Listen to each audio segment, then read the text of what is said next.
In this guide, I'm going to show you how to enable disabled apps on Android. This is Aiden from JustBoz, and before we get into this guide, make sure to like the video and subscribe to the channel with all notifications on. It really does help with the channel and it lets us know that you want more content like this, so we greatly appreciate it. If at any point throughout this guide you did have any questions, just ask them down in the comment section below and we can help you out further. I'm going to be doing my best to reply to every single comment down there. First things first, swipe up and you need to open up your settings app, and then from here you need to scroll down until you see your app settings.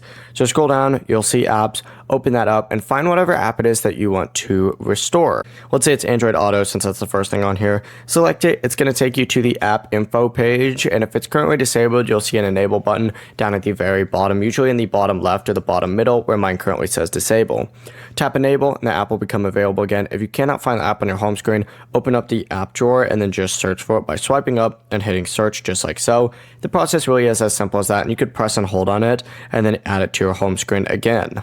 Before you do leave, make sure to like the video and subscribe to the channel with all notifications on. It really does help with the channel and it lets us know that you want more content like this. We'd greatly appreciate it. And if at any point throughout this guide you did have any questions, just ask them down in the comment section below and we can help you out further. I'm going to be doing my best to reply to every single comment down there. Peace.